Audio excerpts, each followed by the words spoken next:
Hello बच्चों,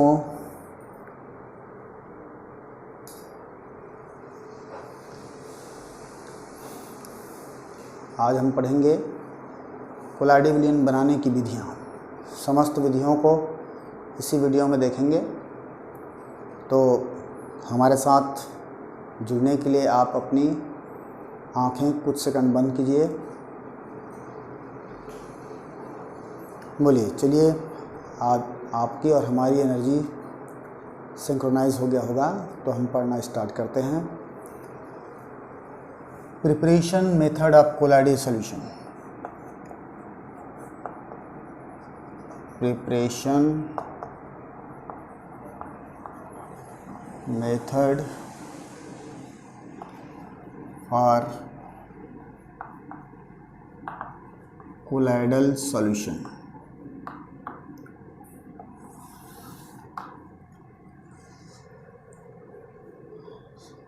इसको पढ़ने से पहले हम थोड़ा सा रिकॉल करें। हम देखे हैं कि जो कोलाइडल सॉल्यूशन होता है वह ट्रू सॉल्यूशन और सस्पेंशन सॉल्यूशन के बीच का इंटरमीडिएट होता है। मतलब कोलाइडल सॉल्यूशन वास्तविक विलयन और निलंबन विलयन की बीच की अवस्था होती है, माध्यमिक अवस्था होती है। और हमें भी जानते हैं वास्तविक विलयन के कण छोटे होते हैं, कोलाइडल विलयन के कण वास्तविक विलयन से बड़े परंतु निलंबन विलयन से छोटे होते हैं। निलंबन विलयन के कण सबसे बड़े होते हैं। तो यदि हम कणों के आकार को किन्हीं विधियों से बदल लें तो निश्चित रूप से हम कोलाइडल विलयनों को वास्तविक विलयन और निलंबन विलयन से बना सकते हैं। अगर कोलाइडल विलयनों को कणों के आकार को अगर हम बड़ा कर लें तो वास्तविक विलयन से कोलाइडल विलयन बना सकते हैं, और कणों के आकार को अगर हम छोटा कर लें तो निलंबन विलयन से हम कोलाइडल विलयन प्राप्त कर सकते हैं। इसी आधार पर, इसी लॉजिक पर आधारित है कोलाइडल विलयन बनाने की विधि। कोलाइडल विलयन बनाने की विधि को मुख्यतः दो क्लास में डिवाइड किया गया है। यहाँ पर एक होता है हमारा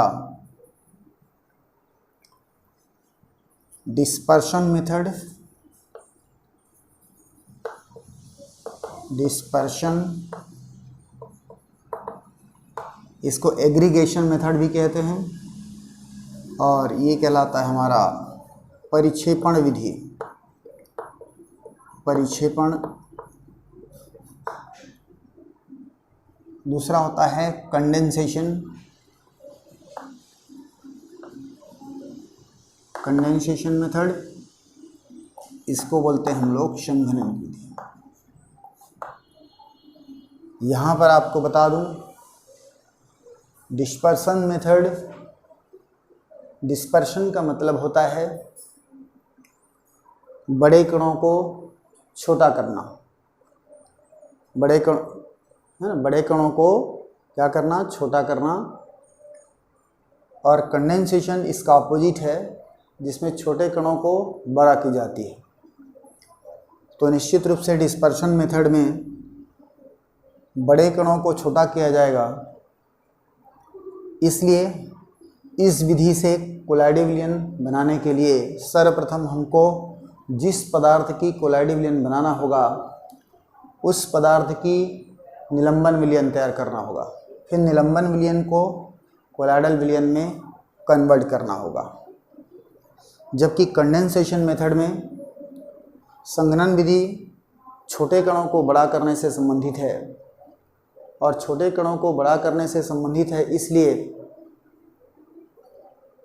इस घटना में जिस किसी पदार्थ की कोलाइडल विलयन बनाएंगे सर्वप्रथम उस बनाना होगा उसकी सर्वप्रथम हम ट्रू सॉल्यूशन या वास्तविक विलयन बनाएंगे। तो ये सार शब्दों में बोलें तो निलंबन विलयन को कोलाइडल में बदलने की मेथड है, और ये ट्रू सॉल्यूशन को कोलाइडल विलयन में बदलने की मेथड पर आधारित है। डिस्पर्शन मेथड जो होती है वो यहाँ पर होता है mechanical dispersion,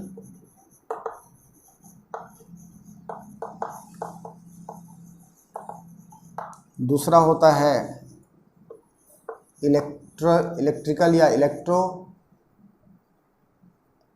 electro dispersion method होता है।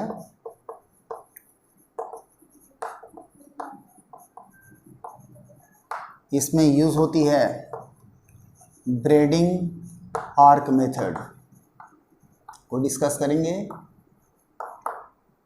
और तीसरा होता है हमारे पास पेप्टाइजेशन या पेप्टीकरण।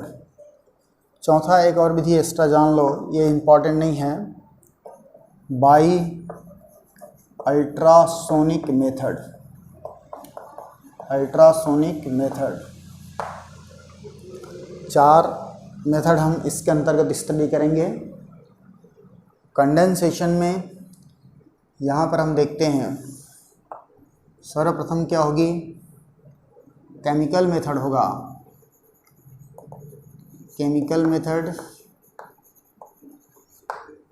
दूसरी हो जाएगी हमारे पास बाई एक्सेसिव कूलिंग मेथड।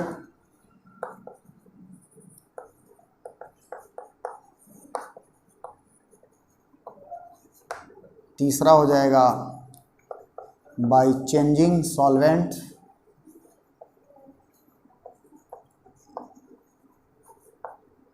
और यहाँ पर क्या होगी, वेपर को पास करा जाएगा by flowing vapour in suitable solvent.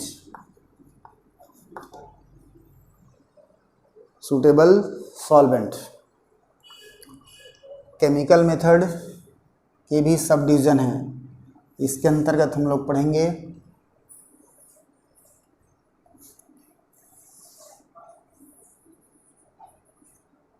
यहाँ होगा डबल डिकम्पोजिशन,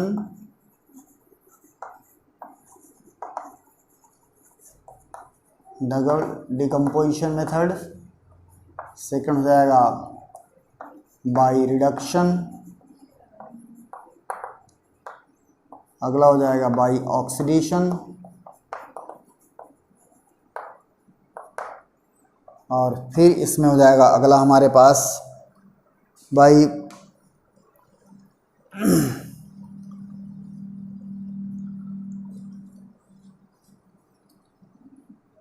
केमिकल रिएक्शन से, या इस मेथड को हम आगे देख लेंगे क्या है ये, इसका कोई नाम फिलहाल हमें याद नहीं आ रही है। तो चलिए हम देखते हैं, सबको डिटेल से स्टडी करेंगे। सर्वप्रथम हम देखेंगे mechanical dispersion method. Mechanical dispersion method क्या है, इसके लिए हम जिस पदार्थ का कोलाइड विलयन बनाना रहता है, सर्वप्रथम उसका सस्पेंशन सॉल्यूशन तैयार करते हैं, और सस्पेंशन सॉल्यूशन को यहाँ पर हम कोलाइडल मिल पर डालते हैं। कोलाइडल मिल 2 अपोजिट दिशा में मेटेलिक डिस्क होता है, जो रोटेटिंग डिस्क होता है, जो अपोजिट डायरेक्शन में रोटेटिंग डिस्क होता है, जिसको यह है रोटेटिंग डिस्क, जिसको क्या करते हैं, मोटर के सहारे एक को इस डायरेक्शन में और दूसरे को इस डायरेक्शन में घुमाया जाता है। यहाँ पर सस्पेंशन सॉल्यूशन को डाली जाती है, सस्पेंशन सॉल्यूशन डाला जाएगा, और यहाँ से हमको क्या मिलती है, कोलाइडल सॉल्यूशन मिलता है। इन दोनों के डिस्क के बीच में एडजस्टिंग स्क्रू होता है, जिसे कोलाइडल आकार में एडजस्ट कर लेते हैं। तो यहाँ पर हमको ये कोलाइडल मिल प्राप्त होता है। एडजस्टिंग इसको इस डायग्राम में शो नहीं हो रहा है। देख लीजिए, डिस्पर्शन का मतलब होता है बड़े कणों को छोटे कणों में बदलना। हम सर्वप्रथम जिस किसी पदार्थ को कोलाइडल में बनाना होगा, सबसे पहले सस्पेंशन तैयार करेंगे। उसके सस्पेंशन सॉल्यूशन को यहाँ पर जब कोलाइडल मिल पर डाला जाएगा, चूँकि कोलाइडल मिल में दो रोटेटिंग मेटालिक डिस्क हैं, उनके बीच का गैप कोलाइडल आकार के कणों के बराबर होती है, और इसलिए सस्पेंशन सॉल्यूशन दो डिस्क के बीच में आकर के क्रश हो जाता है, और क्रश होकर के कोलाइडी आकार में बदल जाता है, और हमको क्या मिलती है, कोलाइडल सॉल्यूशन प्राप्त होती है। ये तो हो गई मैकेनिकल। चूँकि इस मेथड में, इस डिस्पर्शन की मेथड में बड़े कणों को छोटा करने के लिए हम मशीन या यंत्र की मदद ले रहे हैं, इसलिए इसका नाम क्या है हमारा पास, मैकेनिकल डिस्पर्शन मेथड है। यहाँ एक चीज़ याद रखिएगा, हमारे पास जो सामान्य आटा की चक्की होती है और एक कोलाइडल मिल, इन दोनों में बेसिक अंतर क्या है। सिमिलरिटीज़ देखें, वहाँ भी दो डिस्क होती है, यहाँ भी दो डिस्क होता है। वहाँ पर स्टोन का डिस्क होता है, यहाँ मेटालिक डिस्क होती है। वहाँ पर क्या होती है, आटा चक्की में एक डिस्क रोटेटिंग डिस्क होता है, दूसरा स्टेशनरी डिस्क होता है, जबकि यहाँ पे क्या होती है, दो अपोजिट डायरेक्शन में घूमने वाले रोटेटिंग मेटालिक डिस्क होता है। ठीक, बस इतना ही है। और इस विधि से हम इंक, टूथपेस्ट जैसे कोलाइडी विलयन को बनाए जाते हैं। दूसरा मेथड हम देखते हैं, इसके इलेक्ट्रो डिस्पर्शन मेथड। इस विधि के थ्रू जनरली मेटल्स की कोलाइडल सॉल्यूशन बनाए जाते हैं। Metals like gold, silver, platinum जैसे जो मेटल होते हैं, उनके कोलाइडल सॉल्यूशन बनाने के लिए इस विधि को यूज़ किया जाता है। कारण ये है, चूँकि मेटल को हम क्रश नहीं कर सकते, इसलिए हम उसको मैकेनिकल डिस्पर्शन मेथड से कोलाइडल स्टेट नहीं बदल सकते। तो यहाँ पर क्या की जाती है, यहाँ पर देखिए स्ट्रक्चर, जिस मेटल का कोलाइडल सॉल्यूशन बनाना होता है, उस मेटल के दो इलेक्ट्रोड्स लेते हैं। मान लो हम यहाँ पर पढ़ते हैं कि गोल्ड का कोलाइडल सॉल्यूशन बनाना है, तो हमारे पास ये दोनों इलेक्ट्रोड क्या होंगे, गोल्ड के होंगे। और यहाँ पर क्या होती है, ये सस्पेंशन या डिस्पर्शन मीडियम भर दिया जाता है, डिस्पर्शन मीडियम। और यहाँ पर हमको चूँकि गोल्ड का कोलाइडल सॉल्यूशन वाटर में बनाना है, इसलिए यहाँ पर हम क्या ले रहे हैं, वाटर ले रहे हैं। चूँकि इलेक्ट्रिकली डिस्चार्ज करने से बहुत ज़्यादा हीट क्रिएट होता है, इसलिए इस आर्क वाली पात्र को ठंडा करने के लिए यहाँ पर क्या भर दी जाती है, आइस पीस भर दी जाती है, आइस पीस भर दी जाती है।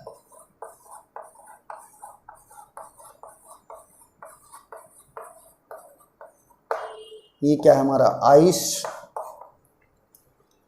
ठंडा करने के लिए।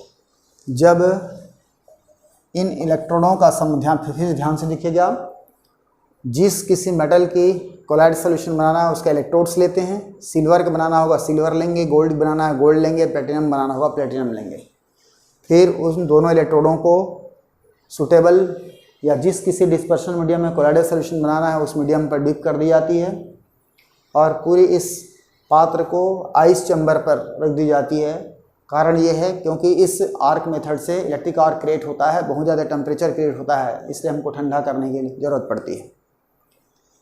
यहाँ पर देखिए, जब इन इलेक्ट्रोडों को इलेक्ट्रिक सर्किट से कनेक्ट करते हैं, यहाँ पर क्या होता है, इलेक्ट्रिक आर्क क्रिएट होता है जिसकी ताप बहुत अधिक होती है, जिसके बदौलत इलेक्ट्रोड्स का मेटल वाष्पित हो जाता है, वेपर में कन्वर्ट हो जाता है। और वेपर में ये वेपर चूँकि डिस्पर्सन मीडियम के कांटेक्ट में है, और इसलिए डिस्पर्सन मीडियम में डिस्पर्स होकर के क्या बनाते हैं, कोलाइडल सॉल्यूशन बनाते हैं। यह विधि जो हम पढ़ने जा रहे हैं वो क्या है, ब्रीडिंग आर्क मेथड है। बेडिंग है ना, इसमें इलेक्ट्रिक आर्क क्रिएट की जा रही है। इलेक्ट्रिक आर्क से क्या हो रहा है, मेटल जो इलेक्ट्रोड है वो वेपर में कन्वर्ट होता है। चूंकि वेपर डिस्पर्शन मीडियम के कांटेक्ट में है, इसलिए वहाँ पर डिस्पर्स होकर के क्या बनाती है, कोलाडी विलयन बनाता है। यह है हमारा डिस्पर्शन, इलेक्ट्रो डिस्पर्शन मेथड्स की मेथड है। और जैसा कि हम जानते हैं इसके द्वारा मेटल्स के कोलाइडल सॉल्यूशन बनाते हैं। नाउ अब हम देखेंगे तीसरा पेप्टाइजेशन मेथड। ये पेप्टाइजेशन क्या चीज़ है उसको हम समझते हैं पहले। देखो यहाँ पर मान लो हमारे पास एक कोलाइडल सॉल्यूशन है जिसमें क्या होंगे, कोलाइडिकरण होल द सॉल्यूशन क्या रहते हैं, वो डिस्पर्स रहते हैं। बाय द वे अगर हम इस पर सेंट्रीफ्यूगल फोर्स लगाएं तो हाई डेंसिटी की वजह से कोलाइडल पार्टिकल क्या जाते हैं, नीचे बैठ जाते हैं, नीचे बैठ जाते हैं और इधर क्या रह जाती है हमारे पास, ये यहाँ पर डिस्पर्शन मीडियम रह जाता है और यहाँ बीच बीच में क्या है, डिस्पर्शन मीडियम है। तो ये क्या है हमारा कोलाइडल सॉल्यूशन, ये क्या है, सेटल डाउन्ड पोजीशन पर है कोलाइडल पार्टिकल, जिसको क्या किया गया है, सेटल डाउन किया गया है। और इसी सेटल्ड डाउन को यहाँ पर बोली जाती है प्रेसिपिटेट बोले जाते हैं। और इस प्रेसिपिटेट को जब फिर से कोलाइडल स्टेट पर बदलना होता है तब यहाँ पर एक सूटेबल इलेक्ट्रोलाइट डाला जाता है, इलेक्ट्रोलाइट यूज़ करना होता है। और ये इलेक्ट्रोलाइट हर पदार्थ को या हर सॉल्ट को हम इलेक्ट्रोलाइट के रूप में यूज़ नहीं कर सकते। यहाँ पर क्या होना चाहिए, कॉमन आयन कंटेनिंग होना चाहिए, कॉमन आयन कंटेनिंग, समान आयन रखने वाला क्या होना चाहिए, इलेक्ट्रोलाइट होना चाहिए। इसमें क्या होती है कि जब इस पर इलेक्ट्रोलाइट डालते हैं तो उससे क्या हो रहा है कि अवक्षेप होती है, वो कोलाइडल अवस्था में चला जाता है। तब हमारे पास पेप्टाइजेशन की डेफिनेशन आती है कि conversion of freshly prepared precipitate into colloidal solution with the help of suitable electrolyte, मतलब किसी उपयुक्त विद्युत अपघट्य की उपस्थिति में क्या चीज़, अवक्षेपित कणों को या अवक्षेप को कोलाइडी विलयन में बदलने की क्रिया क्या कहलाती है, पेप्टाइजेशन या पेप्टीकरण कहलाता है। और यहाँ पर ये जो सूटेबल इलेक्ट्रोलाइट्स यूज़ कर रहे हैं वो कहलाता है हमारे पास पेप्टाइजिंग एजेंट कहलाता है। तो यहाँ पर क्या मिली पेप्टाइजेशन की डेफिनेशन कि किसी अवक्षेप को सूटेबल या उपयुक्त विद्युत अपघट्य या पेप्टाइजिंग एजेंट की मदद से कोलाइडी विलयन में बदलने की क्रिया क्या कहलाती है, पेप्टीकरण कहलाती है। यहाँ कुछ बातें ध्यान रखना होगा हमको।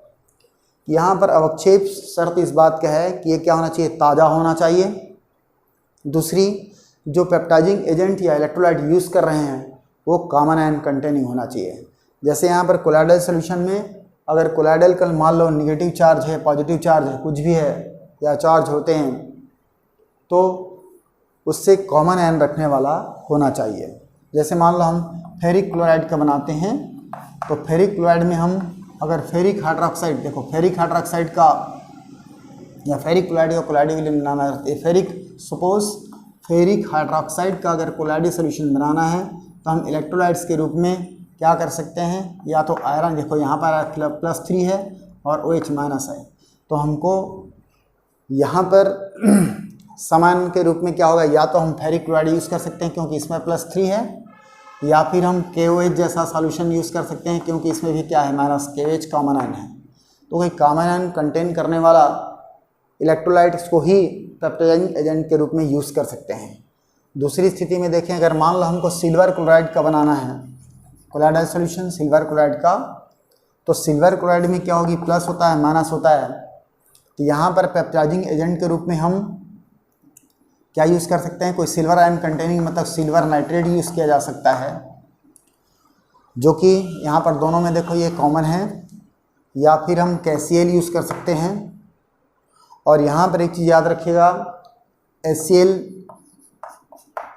में भी चूंकि Cl आयन है इसलिए HCl को भी यूज़ कर सकते हैं, लेकिन हर केस पर कॉमन आयन कंटेन करने वाला एसिड को हम पेप्टाइजिंग एजेंट के रूप में यूज़ नहीं कर सकते, क्योंकि इसको डालने से मीडिया एसिडिक हो जाएगा, और मीडिया एसिडिक होती है तो कई अवक्षेप ऐसे होते हैं जो क्या हो जाते हैं, डिज़ोल्व हो जाते हैं या उससे केमिकल रिएक्शन कर लेते हैं। तो केमिकल रिएक्शन ना करने वाले कोई कॉमन आयन एसिड को इस पर यूज़ की जा सकती है।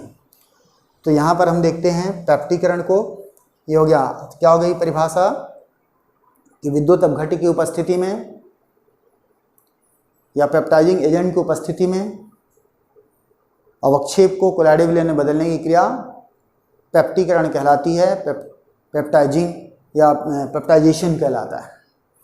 फिर शर्त देखिए, मैं क्या बोला था कि सूटेबल इलेक्ट्रोलाइट्स को क्या होना चाहिए, कोई कॉमन आयन कंटेन करने वाला, चाहे वो कोलाइडल जो पार्टिकल होगा उसका या तो पॉजिटिव फ्रैक्शन कॉमन होना चाहिए या फिर नेगेटिव फ्रैक्शन कॉमन होना चाहिए। दूसरी, अवक्षेप को ताज़ा होना चाहिए। इसका हम कारण देखना चाहते हैं क्यों ऐसा होता है। देखिए सबसे पहले देखते हैं पेप्टाइजेशन आखिर होता क्या है। पेप्टाइजेशन आखिर होता क्या है, क्यों होती है, उसको हम समझने चाहिए। या cause of peptization, cause of peptization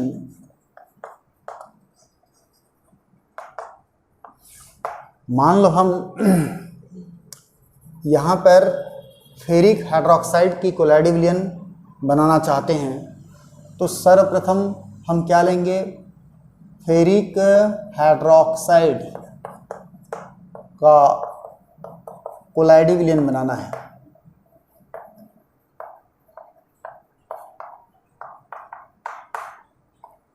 तब उस केस पर क्या होगी, मान लो हमारे पास ये सब क्या है, अवक्षेप हैं, फेरिक क्लोराइड के क्या है, सॉरी फेरिक हाइड्रोक्साइड की ये क्या है, precipitate PPT of ferric hydroxide. और यहाँ पर देखो 3+ है। इस पर जब हम कॉमन आयन कंटेंट करने वाला मान लो अगर FeCl3 डालते हैं, तो यहाँ से क्या मिलेगा हमको, प्लस आयन मिलेगा 3+ जो कि कॉमन है इसका। तब यहाँ पर होता क्या है ज़रा देखते हैं। इसी सॉल्यूशन में जब डालेंगे तो यहाँ से क्या मिलेगा, Fe3+ मिलेगा। ये Fe3+, यहाँ पर मैं सब कणों को मिटा कर केवल एक ही कण से इस घटना को बताने जा रहा हूँ। यहाँ पर ये है और एक और ले लेते हैं हम लोग, यहाँ पर ये फेरिक हाइड्रोक्साइड, ये भी फेरिक हाइड्रोक्साइड क्या है, और यहाँ पर और आप ले सकते हैं फेरिक हाइड्रोक्साइड, यहाँ भी ले सकते हैं, यहाँ भी ले सकते हैं। इस केस पर क्या होगी, चूंकि अभी यहाँ याद रखिएगा प्रेसिपिटेट क्या है, नीचे बैठा था उसको हिलाया है तो ऊपर भी आया है। अब ऐसा मत समझिएगा, इस घटना को समझाने के लिए फेरिक हाइड्रोक्साइड पार्टिकल्स को दूर दूर बनाया गया है। यहाँ से क्या मिलेगी, जैसे हम इसको डालते हैं ये Fe3+ आयन क्या हो जाएगी, इसकी चारों तरफ एड्सॉर्ब हो जाएगा। प्रेफरेंशियल एड्सॉर्प्शन होता है, और प्रेफरेंशियल एड्सॉर्प्शन के कारण ये जो यहाँ से प्लस चार्ज है वह क्या हो जाएगी, इस पर हो जाएगा, क्योंकि ये नेगेटिव चार्ज होता है। ये कोलाइडल सॉल्यूशन नेगेटिव चार्ज होता है, और नेगेटिव चार्ज होने के कारण इसके ऊपर क्या होगी, प्लस चार्ज क्या हो जाएगी, हो जाएगा। और इस तरह से सभी कोलाइडल पार्टिकल या अवक्षेप के चारों ओर प्लस आयनों का एक लेयर बन जाएगा। और प्लस आयनों के लेयर बनने के कारण, प्लस आयनों की लेयर बनने के कारण इनमें आपस में क्या होगी, रिपल्सन होगा समान आवेश के कारण। और रिपल्सन होने की वजह से इसमें क्या होगा, इन्वर्शन की फिनोमेना होगी, अर्थात डिसइंटीग्रेशन की फिनोमेना होगा। और डिसइंटीग्रेशन के कारण ये जो अवक्षेप होते हैं वो कोलाइडल साइज में कन्वर्ट हो जाते हैं। फिर से एक बार देखें, हम देखना चाह रहे हैं फेरिक हाइड्रोक्साइड का हमने ताज़ा अवक्षेप लिया। अवक्षेप को हमने क्या दिखाया, यहाँ पे सर्कल के रूप में दिखा रहे हैं, वाइट सर्कल के रूप में। जब इस पर फेरिक क्लोराइड या पेप्टाइजिंग एजेंट के रूप में यूज़ करते हैं तो इसके आयनन से प्राप्त जो Fe3+ है वह फेरिक हाइड्रोक्साइड के सरफेस पर क्या हो जाती है, एक लेयर बना लेता है, जिससे उसकी जो नेचर है वो पॉजिटिव हो जाता है। और जितने भी वहाँ पर फेरिक हाइड्रोक्साइड्स के जो पार्टिकल हैं उन क्या जाते हैं, पॉजिटिव चार्ज होते हैं। और समान पॉजिटिव चार्ज होने के केस में क्या होती है, रिपल्सन होता है। और रिपल्सन होने के कारण इसमें डिसइंटीग्रेशन होता है और डिसइंटीग्रेट होकर के ये क्या बनाते हैं, कोलाइडल अवस्था में कन्वर्ट हो जाते हैं। ये तो हो गई हमारी पेप्टाइजेशन से। और दूसरी चीज़ यहाँ पर याद रखिएगा, अगर हम मान लो इसकी कम मात्रा डालते, कम मात्रा डालना है, हमेशा पेप्टाइजिंग एजेंट कम मात्रा में होना चाहिए। ज़्यादा मात्रा में डालने से क्या होगी, इसका जो निगेटिव फ्रैक्शन मिलेगा अपने को उसकी मात्रा बढ़ जाएगी। और निगेटिव मात्रा बढ़ने के कारण ये निगेटिव आयंस क्या करेंगे, फिर से प्रेफरेंशियल एडसॉर्प्शन होने के कारण क्या हो जाएगी, इसके चार्ज को न्यूट्रल कर देंगे। और चार्ज को न्यूट्रल करने के कारण इसमें रिपल्सन नहीं होगा, और रिपल्सन नहीं होने से डिसइंटीग्रेशन नहीं होगा, और ये अवक्षेप कोलाइडल स्टेट में कन्वर्ट नहीं हो पाएंगे। इसलिए शर्त है पेप्टाइजेशन की कि यहाँ पर क्या होना चाहिए, अवक्षेप। देखो अच्छा, दूसरा चीज़ देखते हैं, अवक्षेप ताज़ा होना चाहिए बोला था, कॉमन आयन रखने वाला कोई इलेक्ट्रोलाइट्स होना चाहिए, वो भी कम मात्रा में। ज़्यादा मात्रा में डालने से पेप्टाइजेशन की रिएक्शन नहीं होती। अच्छा, तीसरी स्थिति देखते हैं हम कि अवक्षेप को ताज़ा क्यों होना चाहिए। जब अवक्षेप तुरंत बना हुआ रहता है तो उनके बाद क्या होती है, कॉम्पैक्ट नहीं होते, वो कठोर नहीं होते, दृढ़ नहीं होते, वो क्या होते हैं, सॉफ्टली अटैच रहते हैं। और सॉफ्टली अटैच रहने की वजह से क्या होती है, ये घटनाएं संभव है। और अगर ये मान लो पुराना हो जाता है तो ये सब पार्टिकल्स आपस में क्या होते हैं, सेट हो जाते हैं। और सेट होने से क्या हो जाएगी, इंटरमॉलिक्यूलर डिस्टेंस क्या हो जाएगी, कम हो जाएगा। उसकी वजह से क्या होगी, इस टाइप की घटना नहीं हो पाएगी और यहाँ पर पेप्टाइजेशन की रिएक्शन नहीं हो पाएगा। तो लास्ट टाइम फिर एक बार रिपीट कर लें हम, पेप्टाइजेशन के लिए शर्त है, पहला चीज़ क्या होना चाहिए, अवक्षेप ताज़ा होना चाहिए, पुराना अवक्षेप होने पर पेप्टाइजेशन नहीं होती।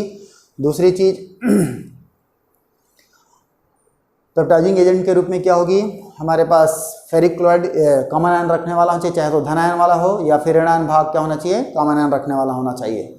और तीसरी बात, इसकी मात्रा कम हो। ये तो है पेप्टाइजेशन से एक इम्पॉर्टेंट मेथड है प्रिपरेशन ऑफ कोलाइडल सॉल्यूशन का, जो कि एग्जाम में जनरली पूछा जाता है। मतलब इस तीन जो विधि पढ़े हैं आप, इन तीन विधियों में से चौथी विधि इंपॉर्टेंट नहीं है, इसलिए यहाँ पर डिस्कस नहीं की जा रही है। और इसको वैज्ञानिक अभी भी यह मानने में हिचकिचा रहे हैं कि ये मेथड है कि क्या है, ये वेल नोन नहीं है, इसलिए यहाँ पर इसको चर्चा में नहीं लाई जा रही है। तो ये तीन पार्ट जो देखे हमने, तीनों में से एक न एक क्वेश्चन आपको फेस करने पड़ सकते हैं। अब हम देखते हैं यहाँ पर केमिकल मेथड। केमिकल मेथड में हम सबसे पहले देखना चाहते हैं double decomposition method. Double decomposition method में क्या होती है, यहाँ पर जिस किसी पदार्थ को कोलाइड विलयन बनाना रहता है, उस पदार्थ की सर्वप्रथम हम उसकी सॉल्युबल सॉल्ट लेते हैं। जैसे मान लो अगर हमको आर्सेनिक सल्फाइड का अगर कोलाइडल सॉल्यूशन बनाना है तो इसके सॉल्युबल सॉल्ट के रूप में हमको क्या लेना पड़ेगा, आर्सेनिक ऑक्साइड लेना पड़ेगा। आर्सेनिक ऑक्साइड लेते हैं और आर्सेनिक ऑक्साइड लेते हैं और इस पर जब H2S गैस पास करते हैं तो ये क्या करता है, इसका निगेटिव फ्रैक्शन इसके ऑक्सीजन को रिप्लेस कर देता है और रिप्लेस करके क्या बनाती है, ये H2S3 बनाता है।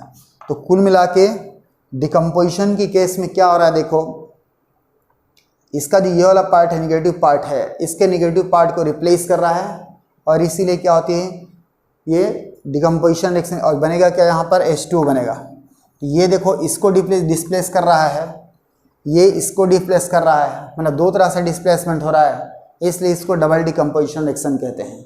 शर्त इस बात का ध्यान रखिएगा कि जिस पदार्थ की कोलाइडल सॉल्यूशन बनाना होगा उसके सबसे पहले हमको सॉल्युबल पार्ट या सॉल्युबल पदार्थ लेने पड़ेंगे, फिर उसके बाद एक सूटेबल पदार्थ प्रवाहित करके उसको कोलाइडल स्टेट में बदली जाती है। ये हो गई डबल डिकम्पोजिशन रिएक्शन। अब हम देखने जा रहे हैं बाय रिडक्शन। रिडक्शन की केस में ज़रा देखो आप, यहाँ पर लेते हैं हम लोग, जैसे मान लो हमको गोल्ड की कोलाइडल सॉल्यूशन बनाना है, याद रखिएगा AlCl3 और इस पर हम SnCl2 रिड्यूसिंग एजेंट के रूप में डालते हैं। तो यहाँ पर क्या होती है, Au प्लस SnCl4 बन जाता है, Au प्लस SnCl4 बन जाता है। अब यहाँ पर मैं रिएक्शन बैलेंस नहीं कर रहा हूँ, कॉन्सेप्ट को समझते हैं हम लोग। तो इस केस पर 5, 8 भाई जब अगर बैलेंस करना चाहें भी तो क्या हो जाएगी, यहाँ पे अगर इसको ऐसा कर दें तो ये जाएगा Au, लो करते हैं 4, 7, 3 करते हैं 2, 9, 4, 9, 2 करते हैं तो जाएगी। ठीक है, देखिए इसको हम जनरली क्या जानते हैं, ये रिडक्शन मेथड है। रिडक्शन से अभी तक हम जानते हैं रिडक्शन का मतलब क्या होता है कि या तो हाइड्रोजन का जुड़ना रिडक्शन कहलाता है या फिर ऑक्सीजन का निकलना भी ऑक्सीडेशन के रूप में हम जानते हैं। यहाँ पर याद रखिएगा किसी इलेक्ट्रोनेगेटिव पार्ट के द्वारा भी क्या होती है, देखो इस घटना में हो क्या रहा है, ये Sn क्या कर रहा है, इसके नेगेटिव पार्ट को से इसको हटा दे रहा है। तो यहाँ पर क्या हो जा रही है, Au हट गया और क्या आ गया, SnCl4 बन गया। अब हम यहाँ पर इसमें क्या हो रही है, देखिए इसका जो पॉजिटिव पार्ट है वो इसके नेगेटिव पार्ट को क्या कर रही है, रिप्लेस कर रहा है या खींच ले रहा है, या ये कह सकते हैं कि इसका नेगेटिव फ्रैक्शन इसके नेगेटिव फ्रैक्शन को क्या कर रहा है, मिला ले रहा है। तो इस तरह से हमारे पास रिडक्शन की प्रोसेस में ये क्या है, रिड्यूसिंग एजेंट है। यहाँ देखें ये क्या +3 है, यहाँ क्या है 0 है, और यहाँ ये +2 है, यहाँ क्या है +4 है। और इस केस में हम देखते हैं इन दोनों के बीच क्या धनात्मक संयोजकता में कमी हो रहा है, मतलब ये रिडक्शन, और यहाँ पर क्या हो रहा है, ये इंक्रीज हो रहा है, इसलिए यहाँ पर ऑक्सीडेशन हो रहा है। इस केस पर अगर हम देखें तो हमारे पास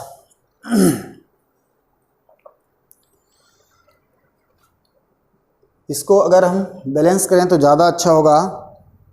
2 AuCl3 कर देते हैं, ये हो जाएगा 3 2 हो जाएगा और ये 3 4 3 12 3 2 6 और 6 6 12, ये हो गया हमारा। तो इसमें क्या हो रही है, ये रिड्यूसिंग एजेंट है, ये इसको रिड्यूस कर रहा है, मतलब इसकी निगेटिव फ्रैक्शन को ये क्या कर रहा है, वहाँ से एब्स्ट्रैक्ट कर रहा है, खींच रहा है, और इसको क्या कर रही है, यहाँ से मुक्त कर रहा है। ये हमारा रिडक्शन है। ऑक्सीडेशन के लिए अगर देखें हम तो ऑक्सीडेशन की केस में क्या होती है, जैसे मान लो अगर हम H2S है और H2S ऑक्सीडेशन की प्रोसेस में हम क्या जाते हैं, ऑक्सीजन का जुड़ना या हाइड्रोजन का निकलना।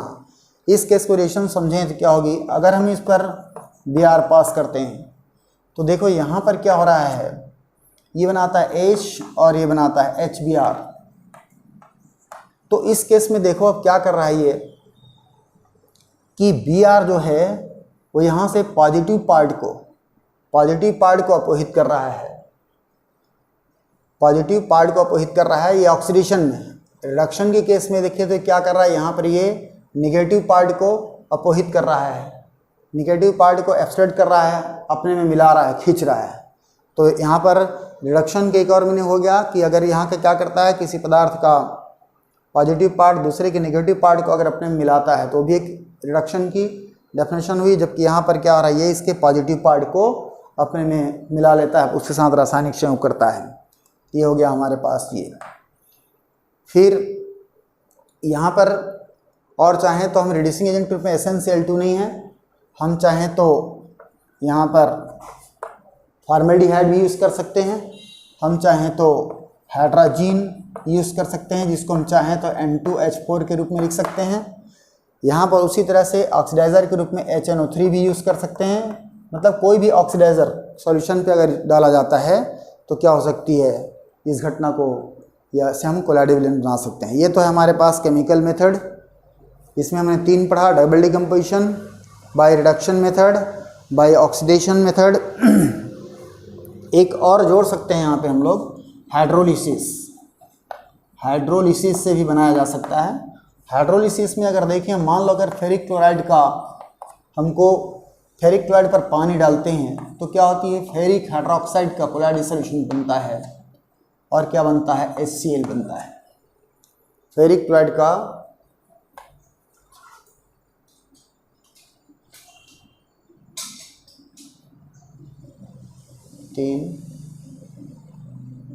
बैलेंस करें अगर रिएक्शन को तो क्या हो जाएगा, थ्राइस। तो ये हाइड्रोलिसिस फिनोमेना से भी हम कोलाइडल सॉल्यूशन बना सकते हैं फेरिक हाइड्रोक्साइड का। यहाँ पे सल्फर का बन रहा है, यहाँ पे गोल्ड का बन रहा है, ये केमिकल मेथड। अब हम देखना चाहते हैं इसकी नेक्स्ट पार्ट की ओर, जो कि हमारे पास है बाई एसेसिव कूलिंग। चूंकि लेस इंपॉर्टेंट है फिर भी इस रीजन को समझें हम। एसेसिव कूलिंग का मतलब होता है अत्यधिक ठंडा करना, और अत्यधिक ठंडा करना का मतलब होता है टेम्परेचर को 0 से नीचे ले जाना। यहाँ पर इस घटना में क्या होती है, सपोज हमको अगर आइस का कोलाइडल सॉल्यूशन बनाना है किसी मीडियम में, तो देखो हम सबसे पहले क्या करते हैं, आइस को CCl4 या CaCl3 जैसे अल्प के साथ घोलेंगे। यहाँ पर क्या होगी, या पानी के साथ, चूंकि देखो यहाँ पर ऐसा कर सकते हैं कि पानी या कार्बन टेट्राक्लोराइड या क्लोरोफॉर्म, पानी में क्या होता है, आंशिक विलेय होता है, और यहाँ पर हम इन दोनों की मात्रा को मिला करके अगर इसको एसेसिव कूल करते हैं, जैसे ही टेम्परेचर अत्यधिक कम होगा, यहाँ पर क्या होगी, जल के कुछ अणु आइस में क्या होंगे, क्रिएट हो जाएंगे, और यहाँ पर आइस का क्या हो जाएगी, कार्बन टेट्राक्लोराइड में या क्लोरोफॉर्म में कोलाइडल सॉल्यूशन बन जाएगा। तो यहाँ पर हम क्या करते हैं, पानी आइस का अगर कोलाइडल सॉल्यूशन बनाना है तो उसको सर्वप्रथम अल्प विलेय विलायक के साथ मिक्स करते हैं। फिर इस विलयन को जब एसेसिव कूल की जाती है तो आइस या वाटर के कुछ पार्टिकल्स आइस के रूप में क्रिएट हो जाता है और ये बन जाता है। दूसरा देखते हैं हम लोग यहाँ पर by changing the solvent. By changing the solvent में ज़रा ध्यान दीजिएगा कि जैसे हमारे पास फास्फोरस है और सल्फर है, फास्फोरस और सल्फर है, इनकी सॉल्युबिलिटी क्या होती है, अल्कोहल में अधिक होती है। इनकी सॉल्युबिलिटी अल्कोहल में अधिक होती है और इनकी सॉल्युबिलिटी क्या होती है, जल में कम होता है। जल में कम और इसमें क्या होती है, अधिक होती है। इस मेथड का सिद्धांत है कि इस पदार्थों को हम सर्वप्रथम उस विलायक पर घोलते हैं जिसमें उसकी सॉल्युबिलिटी अधिक होती है, और फिर उस विलयन को क्या करते हैं, हम उस विलायक में डालते हैं जिसमें उसकी सॉल्युबिलिटी कम होती है। तो यहाँ पर क्या हो जाएगी, मान लो अगर सल्फ़र का बनाना है तो हम सल्फ़र को पहले क्या डालेंगे, अल्कोहल पे डालेंगे, और फिर क्या बनेगा, हमारे पास सॉल्यूशन मिलेगा। उस सॉल्यूशन को जब पानी में डालेंगे तो चूंकि इसमें सॉल्युबिलिटी कम है, इसलिए यहाँ पर जो सॉल्यूट है वो क्या हो जाएगी, कोलाइडल पार्ट के रूप में या कोलाइडल पार्टिकल के रूप में क्रिएट हो जाता है सॉल्युबिलिटी में कम होने की वजह से, और क्या हो जाती है, कोलाइडल विलयन प्राप्त हो जाता है। ठीक उसी तरह से फास्फोरस को अगर कोलाइडल विलयन बनाना होगा तो फास्फोरस सर्वप्रथम हम अधिक विलायक मीन्स अल्कोहल में डिसॉल्व करेंगे, और फिर इस विलयन को अगर पानी में डालते हैं तो चूंकि पानी में उसकी विलेयता कम होती है, इसलिए फास्फोरस कुछ पार्टिकल्स कोलाइडल पार्टिकल के आकार में क्या होते हैं, क्रिएट हो जाते हैं और कोलाइडल सॉल्यूशन बन जाता है। इसकी बेसिक थ्योरी क्या हुई, जिस पदार्थ का कोलाइडल विलयन बनाना रहता है उस पदार्थ को किसी ऐसे विलायक में डिसॉल्व की जाती है जिसमें उसकी सॉल्युबिलिटी ज़्यादा होता है, फिर उस सॉल्यूशन को किसी दूसरे ऐसे विलायक में डिसॉल्व की डाली जाती है जिसमें उसकी सॉल्युबिलिटी कम होता है। सॉल्युबिलिटी कम होने की वजह से जो सॉल्यूट पार्टिकल है, वो सॉल्यूट पार्टिकल जो है वो कोलाइडल पार्टिकल के रूप में क्रिएट हो जाता है और कोलाइडल सॉल्यूशन प्रिपेयर हो जाता है। ये बाय चेंजिंग द सॉल्वेंट की थ्योरी है। और थर्ड क्या है, वेपर को क्या करते हैं, जिस किसी पदार्थ की कोलाइडल सॉल्यूशन बनाना है उसका सबसे पहले वेपर लेते हैं और वेपर को क्या करते हैं, सुटेबल सॉल्वेंट पर पास करते हैं, जिससे वहाँ पर जा कर क्या बनती है, कोलाइड विलयन बन जाती है। तो इस तरह से हमने आज देखा इस वीडियो में कोलाइड विलयन बनाने की समग्र विधियों का डिस्कस किया। और इसमें से बता दूं कि ये जो हमारे पास डिस्पर्शन मेथड में 3 विधियां हमने electrical, mechanical, electrical and peptization देखा। इसमें से मैकेनिकल ज़्यादा एग्जाम में नहीं पूछे जाते, electrical means braiding arc method and peptization से क्वेश्चन आती है बोर्ड एग्जाम में। इधर सेकंड साइड हम देखें तो जो केमिकल रिएक्शंस देखे हैं, जिसमें हम double decomposition, oxidation, reduction, hydrolysis, इसमें से ज़्यादातर क्वेश्चन पूछे जाते हैं। और यहाँ पर जो हमारे पास कंडेंसेशन से रिलेटेड ये जो एक्सेसिव कूलिंग है, उससे बहुत बिल्कुल क्वेश्चन नहीं पूछे जाते, कम इंपॉर्टेंट है वो। सेकंड क्या है, बाय चेंजिंग सॉल्वेंट, इससे क्वेश्चन पूछी जाती है, तो ज़्यादा इंपॉर्टेंट इसमें से ये है। और फिर क्या आ गया हमारे पास, सबसे ज़्यादा अगर इंपॉर्टेंट के रूप में देखा जाए तो केमिकल मेथड है, जिसमें मैंने 4 विधियाँ पढ़ी। नंबर फर्स्ट में हमने देखा डबल डिकम्पोजिशन मेथड, दूसरा हमने देखा by oxidation, by reduction, third हो गया, और इसके बाद चौथा क्या है, हाइड्रोलिसिस। तो इस तरह से हम पूरी डिस्कस किए। तो अब आप इन बातों को ध्यान रखिए, उन क्षेत्र को जरूर अच्छे से तैयारी कीजिए जहाँ से बोर्ड एग्जाम में क्वेश्चन आते हैं। तो इस वीडियो में इतना ही, पढ़ते रहिए, आगे बढ़ते रहिए। अगर वीडियो अच्छी लगती है तो अपने दोस्तों से शेयर कीजिए। ओके।